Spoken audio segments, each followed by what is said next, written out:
Hello and welcome to the Internet Wrestling Talk Show. I am KylerNuva and I am here joined by Ty 1822. Kyle 72828. Alright, we're going to talk about this past Monday's Raw. The road to WrestleMania is still going and we had quite a lot of developments last Monday.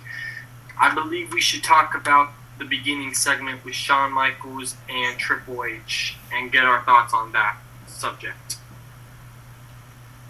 Okay, this segment between Shawn Michaels and Triple H, it was so good. These two guys always deliver on a microphone, and I like how it always get personal when it comes between these guys with The Undertaker.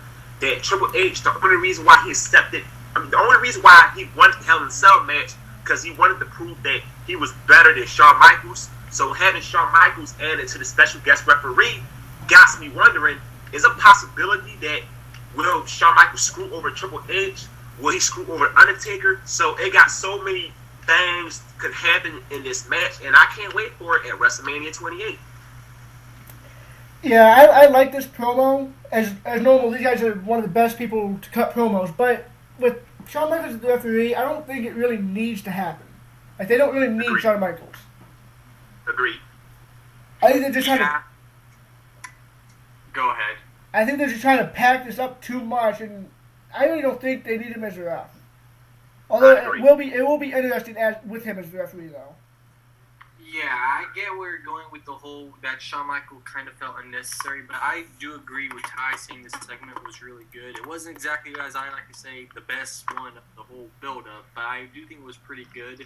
I did kind of like how Shawn Michaels was kind of like, he was kind of, I guess, eager, or not eager, but kind of like slightly irritated that knowing that it's like, because if we go back a couple weeks ago, right when Triple H said no to his face that he would not face The Undertaker, he found out that all he needed to do for Triple H to say, "Oh, I accept the challenge," was to compare himself to Shawn Michaels against The Undertaker, and it was pretty interesting to see how all that developed.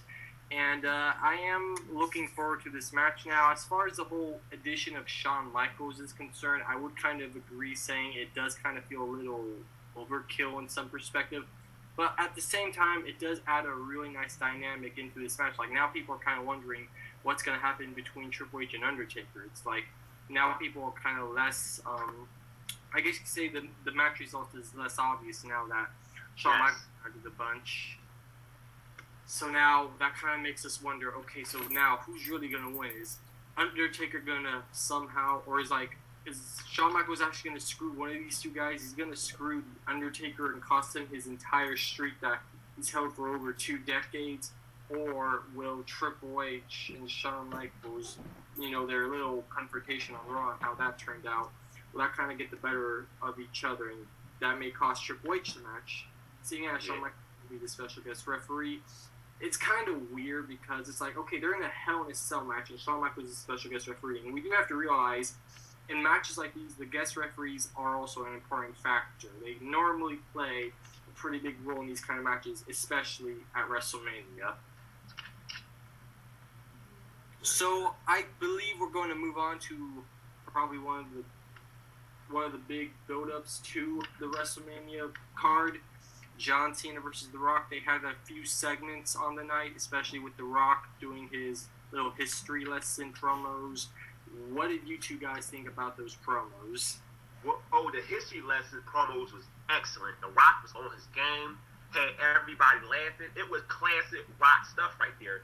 And I did enjoy John Cena's segment too. It was very serious about why he in the WWE he got to beat The Rock. So it was good stuff from both guys. Yeah, you all know my opinion on Dwayne, but I will admit that one Johnny Cena song he sung, I was laughing my ass off from that. It was funny. I see a lot of irony in that statement you just threw in.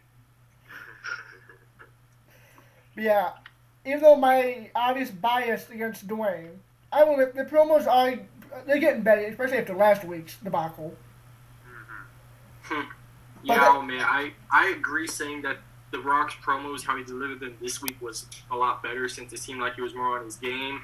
I really did enjoy all of The Rock's history lesson promos. They were really funny. John Cena, I was pretty impressed with him as well, if I'm being honest. Like, Cena, he definitely did a really good job selling that little, like, him being in the arena all alone. Basically, he's talking from his own perspective, and he's trying to, like, make it, he's trying to make the fans understand that this victory, his match against The Rock is really important to him because he feels that if he doesn't win, it feels like that it's over for him. It's like he'll become another afterthought in The Rock's footsteps. And so he's basically making this a really important match, or he's trying to make it look really important. I definitely am liking this build-up as of right now. It's definitely stepping up. Going back to The Rock's history promos, I was kind of wondering which of those three that they showed were your guys' favorites. Oh, the first one was my favorite. That was funny. About the cologne, the shorts, the wristbands, just hilarious stuff from The Rock. I'm going to be pretty honest. I didn't like him because I was biased with Dwayne, but his one song here, I was laughing my ass off, so that probably takes the cake for me. So the second, which one was that again? I have no clue. I think, the second one, I think he was like, that was like the whole thing with Paul Revere and how, The Rock is coming to town. It might have been the third one, but... Yeah, that was the second one. It was? Uh-huh. The singing promo? That was second, yeah. Oh, okay, yeah, so yours was second. Yeah, mine was the first one also. I thought that was absolutely hilarious. Although I really did love the second one and the little cardboard copy of Cena. That I actually really laughed when they showed that. So, but overall, I thought the first one was the best. I believe we should talk about the little promo they both had in the ring at the same time. What do you guys think about how that turned out? It was alright. It wasn't good as last week to me. John Cena was a little funny in this segment. The Rock was more better. He was more serious. He didn't care about trending topics. He told him that he would rip his throat out, and once he beat him, he would be his bitch. So I enjoyed when The Rock came serious. No playing around, just straight serious for the match at WrestleMania 28. So big ups to The Rock. But finally just forgetting about joking, and it's finally time to really get serious on John Cena. Yeah, one thing I keep seeing that they're doing, it's kind of annoying me, how they'll go off on each other after one of them leaves the ring. Have you guys noticed that? Uh-huh. Yeah. Like, they'll be face-to-face, and they'll throw some jokes out there, but they won't get serious until one of them leaves. Yep. Yeah, I did like this segment as well. I actually kind of liked it more than last week's because, honestly, it was kind of like weird last week because it's like The Rock basically spent 20 minutes about trending and how he was going to beat Cena, making him, his Kung Pao bitch or whatever you want to call it. Then Cena just came out after just, a couple of minutes. He just completely made The Rock. He literally made The Rock, lose it. Like, he was off his game as soon as Cena delivered that little short, sweet, and to the point promo. But as far as this week goes, I did like this one a lot more. The only thing I didn't like was how it kind of began with John Cena. He was kind of going all, now this is The Rock that I'm supposed to be fighting at WrestleMania, not the Dwayne Johnson. This is The Rock I'm fighting. I kind of felt that kind of ruined it just a little because it was kind of like John Cena at that point, he was already acting like The Rock's bitch. But overall, as the promo continued, especially when The Rock came out, it definitely got a lot better. I definitely think The Rock said everything that needed to be said from his perspective and vice versa to John Cena.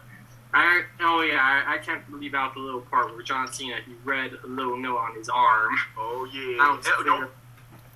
Don't forget the Tooth Fairy chant. That was pretty funny. Oh, yeah. How can I forget the Tooth Fairy chant? I know. I'm not going to lie. That crowd was bipolar as hell, but I'll admit that. Okay, that's to interrupt you guys, but we have to take a small break due to YouTube's 10-minute rule. If you're watching this on YouTube, there'll be a link in the description box to watch the other video. See you over there. Peace.